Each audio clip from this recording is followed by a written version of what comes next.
नमस्कार, मैं सतीश कुमार यादव आपका एसके बुक्स के यूट्यूब चैनल पर स्वागत करता हूं। आज हम बात करने वाले हैं आर्मी रिलेशन भर्ती 2023 के बारे में। तो देखें, ये अग्निवीर सामान्य ज्ञान पुस्तक है जिसका आप अध्ययन करें। आज अपन लोग जो आर्मी में जीके से संबंधित क्वेश्चन पूछे जाते हैं उनके ऊपर डिस्कस करेंगे और उनमें भी जो संविधान से संबंधित प्रश्न हैं उनके ऊपर अपन लोग डिस्कस करेंगे। तो देखें, सामान्य ज्ञान प्रश्न 1, राज्यसभा एक स्थायी सदन होने के कारण, यानी राज्यसभा एक स्थायी सदन क्यों है? तो ऑप्शन ए, 1/3 सदस्य प्रति 2 वर्ष बाद सेवानिवृत्त होते हैं। ऑप्शन बी, 1/3 सदस्य प्रति 3 वर्ष बाद सेवानिवृत्त होते हैं। ऑप्शन सी, सदस्यों का 5वां भाग प्रतिवर्ष सेवानिवृत्त होता है। ऑप्शन डी, सदस्यों का 6ठा भाग प्रतिवर्ष सेवानिवृत्त होता है। तो देखें, मैं आपको बताऊं, संसद के 2 सदन हैं, एक लोकसभा और एक राज्यसभा। लोकसभा अस्थायी सदन है जबकि राज्यसभा स्थायी सदन है और राज्यसभा के सदस्यों का कार्यकाल 6 वर्ष का होता है और इसके 1/3 सदस्य 2 वर्ष के बाद में हट जाते हैं। यानी कहने का अर्थ है कि राज्यसभा में सदस्य संख्या हमेशा बनी रहती है। तो देखें, अपना ऑप्शन कौन सा हो गया? ऑप्शन ए, यानी 1/3 सदस्य प्रति 2 वर्ष बाद में क्या होते हैं? सेवानिवृत्त होते हैं और इसके सदस्यों का कार्यकाल 6 वर्ष का होता है, इसलिए राज्यसभा एक स्थायी सदन है। क्वेश्चन 2, राज्यसभा में किस राज्य के सबसे अधिक 31 सदस्य हैं? यानी राज्यसभा की सीटें किस राज्य में सबसे अधिक हैं, यानी 31 किस राज्य में हैं? तो देखें, option A Tamil Nadu, B Karnataka, C Madhya Pradesh और डी उत्तर प्रदेश।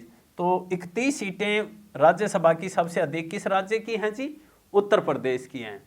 जबकि उत्तर प्रदेश की विधानसभा की सीटें भी सबसे अधिक हैं जो 403 हैं और उत्तर प्रदेश की लोकसभा की सीटें भी सबसे अधिक हैं जो कितनी हैं? 80 हैं। इसी प्रकार तमिलनाडु, यानी तमिलनाडु में राज्यसभा की सीटें 18 हैं। कर्नाटक में राज्यसभा की सीटें 12 हैं और मध्य प्रदेश में राज्यसभा की सीटें 11 हैं। क्वेश्चन 3, यदि लोकसभा अध्यक्ष अपने कार्यकाल के समाप्त होने से पहले अपना पद त्याग करना चाहे तो वे अपना त्यागपत्र किसे प्रस्तुत करेंगे? यानी लोकसभा अध्यक्ष अपना त्यागपत्र किसे देंगे? तो ऑप्शन ए, राज्यसभा के अध्यक्ष को। ऑप्शन बी, सदन लोकसभा के नेता को। ऑप्शन सी, लोकसभा के उपाध्यक्ष को और ऑप्शन डी, भारत के राष्ट्रपति को। तो देखें, लोकसभा का अध्यक्ष अपना त्यागपत्र उपाध्यक्ष को देता है और उपाध्यक्ष अपना त्यागपत्र लोकसभा अध्यक्ष को देता है। तो अपना ऑप्शन कौन सा हो गया? ऑप्शन सी, यानी लोकसभा अध्यक्ष अपना त्यागपत्र किसे देता है जी? लोकसभा उपाध्यक्ष को देता है। क्वेश्चन 4, अध्यक्ष स्पीकर। तो देखें, ऑप्शन ए, प्रत्येक विधेयक के लिए मत देता है। ऑप्शन बी, केवल वित्त विधेयक के लिए मत देता है। ऑप्शन सी, केवल सत्तारूढ़ दल की सहायता के लिए मत देता है। ऑप्शन डी, बराबर वोट पड़ने पर निर्णायक मत देता है। तो देखें, अध्यक्ष सामान्य स्थिति में अपने मत का प्रयोग नहीं करता, लेकिन यदि बराबर वोट आ जाएं तो उस स्थिति में अपने निर्णायक मत का प्रयोग कौन करता है? लोकसभा अध्यक्ष करता है। तो देखें, बराबर वोट पड़ने पर निर्णायक मत का प्रयोग कौन करता है? अध्यक्ष करता है। तो अपना ऑप्शन कौन सा हो गया? ऑप्शन डी हो गया। क्वेश्चन 5, पहला आम चुनाव 1951 में शुरू होकर कब समाप्त हुए? यानी चुनाव 1951 में शुरू होकर के कब समाप्त हुए? तो देखें, ऑप्शन ए 1951, बी 1950, सी 1952 और डी 1957। तो जो चुनाव 1951 में शुरू हुए वो 1952 में क्या हुए? समाप्त हुए थे। क्वेश्चन 6, उच्चतम न्यायालय और उच्च न्यायालय के न्यायाधीशों को कौन हटा सकता है? यानी सुप्रीम कोर्ट और हाई कोर्ट के न्यायाधीशों को कौन हटा सकता है? तो ऑप्शन ए राष्ट्रपति, बी संसद, सी संघीय मंत्रिपरिषद और डी उच्चतम न्यायालय का मुख्य न्यायाधीश। तो सुप्रीम कोर्ट और हाई कोर्ट के न्यायाधीशों को कौन हटा सकता है? संसद। क्वेश्चन 7, चुनाव के समय किसी चुनाव क्षेत्र में चुनाव प्रचार कब बंद करना होता है? तो देखें, ऑप्शन ए मतदान प्रारंभ होने से 24 घंटे पहले, ऑप्शन बी मतदान समाप्त होने से 24 घंटे पहले, ऑप्शन सी मतदान प्रारंभ होने से 48 घंटे पहले और ऑप्शन डी मतदान समाप्त होने से 48 घंटे पहले। तो देखें, किसी भी क्षेत्र में चुनाव प्रचार कब बंद करना होता है? तो मतदान समाप्त होने से 48 घंटे पहले चुनाव प्रचार क्या करना होता है? बंद करना होता है। तो देखें, इससे संबंधित अपना ऑप्शन कौन सा हो गया? Option D. क्वेश्चन 8, राज्यसभा का सभापति होता है, यानी राज्यसभा का पदेन सभापति कौन होता है? तो देखें, ऑप्शन ए है स्पीकर, बी है उपराष्ट्रपति, सी है राज्यसभा का उपाध्यक्ष और डी है राष्ट्रपति। तो देखें, राज्यसभा का पदेन सभापति उपराष्ट्रपति होता है। जो इस देश का उपराष्ट्रपति होगा वही राज्यसभा का क्या होता है? सभापति होता है। देखें, राज्यसभा का सभापति वो व्यक्ति होता है जो उस सदन का सदस्य नहीं होता लेकिन उसका सभापति होता है। तो कौन होता है जी? उपराष्ट्रपति। और वर्तमान में भारत के उपराष्ट्रपति कौन हैं? जगदीप धनखड़ हैं। तो राज्यसभा का सभापति भी कौन है? जगदीप धनखड़ हैं। क्वेश्चन 9, मतदाता के लिए न्यूनतम आयु चाहिए, यानी मतदाता के लिए न्यूनतम आयु क्या होनी चाहिए? तो देखें, ऑप्शन ए है 21 वर्ष, बी है 18 वर्ष, सी है 15 वर्ष और डी है 25 वर्ष। तो देखें, मतदाता के लिए न्यूनतम आयु कितनी होनी चाहिए? 18 वर्ष। देखें, इससे पहले मतदाता की आयु 21 वर्ष होती थी, लेकिन 61वां संविधान संशोधन 1989 ईस्वी के द्वारा मतदाता की आयु 21 वर्ष से घटाकर कितनी कर दी गई? 18 वर्ष कर दी गई है।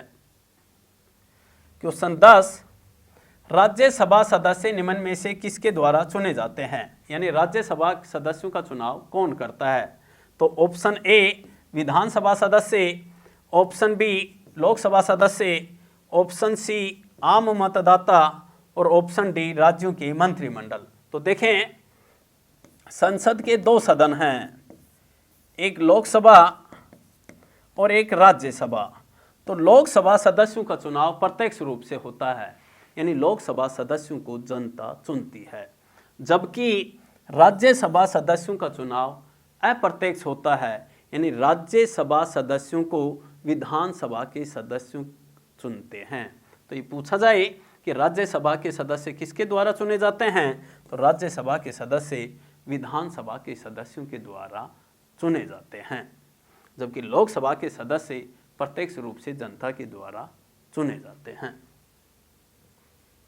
क्वेश्चन 11, मुख्य चुनाव आयुक्त तथा चुनाव आयुक्तों की अवधि क्या है? तो देखें, ऑप्शन ए है 6 वर्ष, बी है 65 वर्ष की आयु तक, सी है 5 वर्ष और डी है 6 वर्ष या 65 वर्ष की आयु जो पहले हो। तो मुख्य चुनाव आयुक्त और चुनाव आयुक्तों की अवधि क्या है जी? तो इनकी अवधि है 6 वर्ष या 65 वर्ष जो भी पहले हो। क्वेश्चन 12, निम्न में से कौन सा कथन गलत है? यानी कौन सा कथन इसमें से गलत है? देखते हैं। ऑप्शन ए है संघ लोक सेवा आयोग का अध्यक्ष तथा सदस्य 6 वर्ष या 65 वर्ष की आयु जो पहले लागू हो तक रह सकता है। ऑप्शन बी है राज्य सेवा आयोग के अध्यक्ष तथा सदस्य 6 वर्ष या 62 वर्ष की आयु तक जो पहले लागू हो तक रह सकते हैं। ऑप्शन सी राष्ट्रपति सर्वोच्च न्यायालय की सलाह से संघ लोक सेवा आयोग को भंग कर सकता है। और ऑप्शन डी संघ लोक सेवा आयोग के अध्यक्ष व सदस्यों की नियुक्ति उपराष्ट्रपति करता है। तो ध्यान रखें, संघ लोक सेवा आयोग के अध्यक्ष व सदस्यों की नियुक्ति राष्ट्रपति करता है, उपराष्ट्रपति नहीं करता। तो अपना ऑप्शन कौन सा हो गया? ऑप्शन डी, यानी संघ लोक सेवा आयोग के अध्यक्ष व सदस्यों की नियुक्ति कौन करता है? राष्ट्रपति करता है। इसी प्रकार ये पूछा जाए कि राज्य सेवा आयोग के अध्यक्ष व सदस्यों की नियुक्ति कौन करता है? तो राज्य सेवा आयोग के अध्यक्ष व सदस्यों की नियुक्ति राज्यपाल करता है। क्वेश्चन 13, पंचायती राज अधिनियम 1992 की संशोधन द्वारा लागू किया गया। यानी पंचायती राज अधिनियम की संशोधन द्वारा लागू किया गया। तो ऑप्शन ए है 70वां, बी है 73वां, सी है 75वां और डी है 44वां। तो पंचायत राज अधिनियम कौन से के द्वारा जी? 73वां संविधान संशोधन 1992 के द्वारा। क्वेश्चन 14, साधारणतया संसद के 2 सत्रों के बीच अधिकतम कितनी अवधि का अंतराल हो सकता है? तो देखें, ऑप्शन ए है 30 दिन, बी है 60 दिन, सी है 3 माह और डी है 6 माह। यानी संसद के 2 सत्रों के बीच में अधिकतम कितने अवधि का अंतर हो सकता है? तो संसद के 2 सत्रों के बीच में अधिकतम कितने माह का अंतर हो सकता है जी? 6 माह का अंतर हो सकता है। क्वेश्चन 15, भारतीय सेना का सर्वोच्च कमांडर कौन है?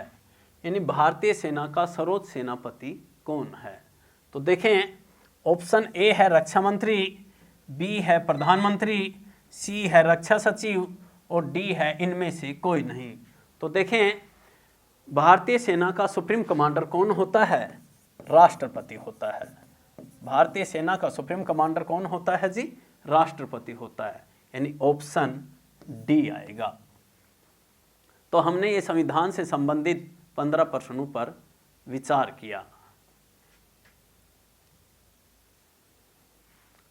इस एग्जाम के लिए एसके बुक्स सभी शॉप्स पर और ऑनलाइन भी अवेलेबल हैं। अगर आप ऑनलाइन लेना चाहते हैं तो उसका लिंक डिस्क्रिप्शन बॉक्स में अवेलेबल है। इस चैनल पर हम इस आर्मी भर्ती और अन्य सभी भर्तियों से संबंधित इम्पोर्टेंट जानकारी और स्टडी मटेरियल भी उपलब्ध कराते रहेंगे। तो इस वीडियो को लाइक कीजिए, चैनल को सब्सक्राइब कीजिए और अपने दोस्तों के साथ शेयर भी कीजिए। मिलते हैं अगले वीडियो में। जय हिंद।